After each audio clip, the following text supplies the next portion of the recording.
happening?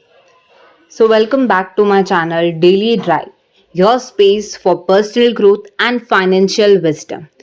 Today, we are dividing into one of the most powerful personal finance books of our time, The Psychology of Money by Morgan Housel.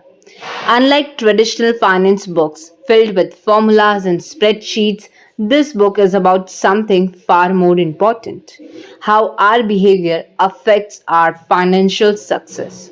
So, grab a cup of tea, get comfortable, and let's understand how thinking smarter about money can change your life. Chapter 1 of the book talks about everyone has a different relationship with money. We all grow up with a different life experiences. Some saw their parents struggle with money, others grew up in the abundance. These personal histories shape our money mindset.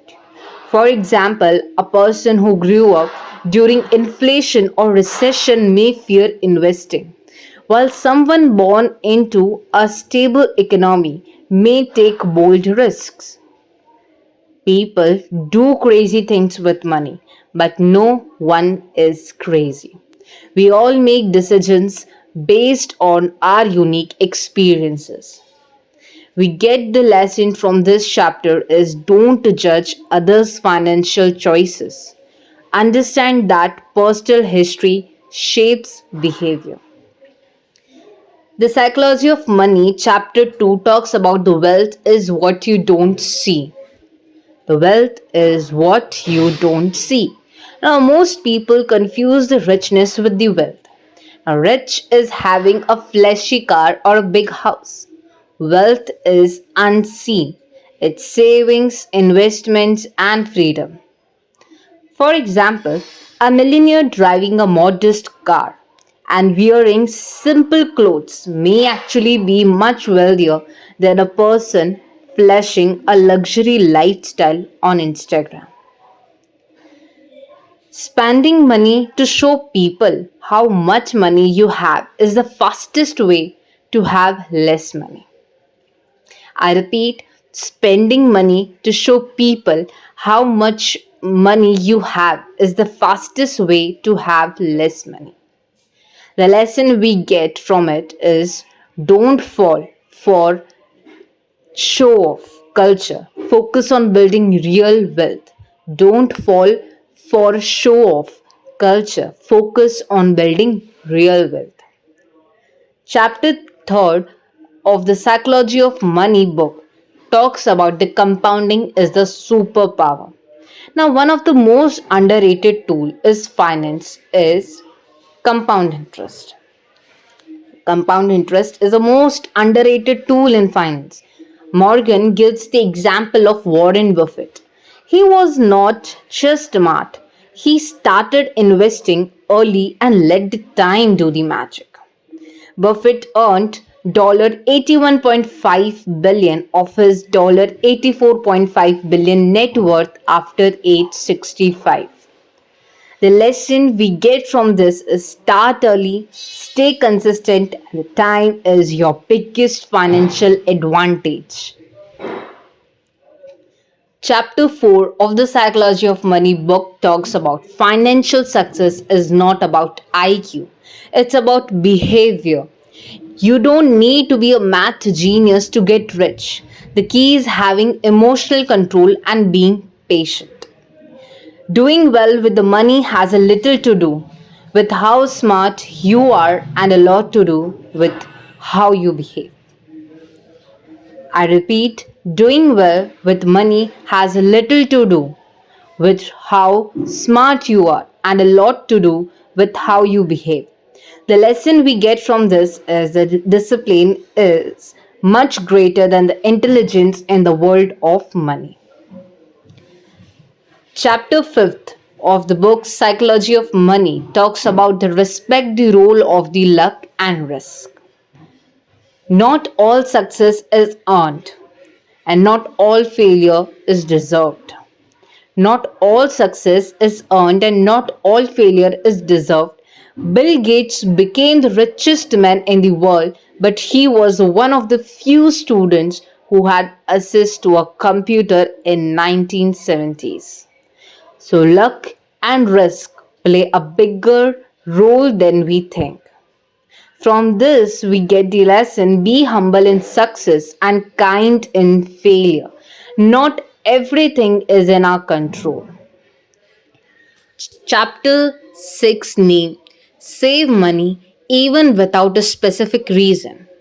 Now, most people think saving money makes sense if you are saving for something, for example, a house, a car, or etc. But saving is equal to flexibility. It buys you peace of mind and options during the tough times. Savings without a spending goals gives you options, flexibility, and control over your time. Lesson: save to gain, control over your future, not just to spend later. Lesson which we get from this chapter by the writer is: save to gain control over your future, not just to spend later.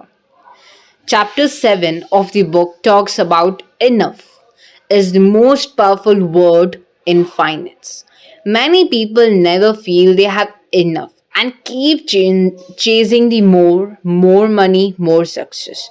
But this endless race can lead to a bad decisions and even ruin. For example, the fall of Rajat Gupta and Bernie Madoff. Both were rich but wanted more and lost everything. The hardest financial skill is getting the goal post to stop moving. Lesson: know what's enough for you. Be grateful, it's the real secret to the financial happiness. Chapter 8 of the book Psychology of Money give the heading: You are not alone. Avoid financial envy. Comparing your finances with the other is a recipe for disaster. People show off their wins, not their struggles. So, from this chapter, we get a lesson of run your race. Financial success is a personal journey, not a competition. Chapter 9 give the heading: Independence is the ultimate financial goal. Now, the real wealth means waking up and doing whatever you want when you want. Time freedom is more valuable than any luxury car or a watch. So the time freedom is more valuable than any luxury car or watch. From this, we get the lesson: aim for financial independence. Aim for financial independence, not just financial status. So here now the conclusion come that the final takeaways. So what does the psychology of money really teach us? That money is emotional, that behavior beats math, that slow and steady wins, and most importantly that contentment, patience, and humility are more powerful than any stock market tip. My final quote is: use money to gain control over your time because that is the highest dividend money pays. If this summary really helped you think differently about money, drop a like, subscribe, and comment your favorite lesson below. Stay wise, stay kind, and remember, you don't need to be rich to live richly. So, subscribe for more book wisdom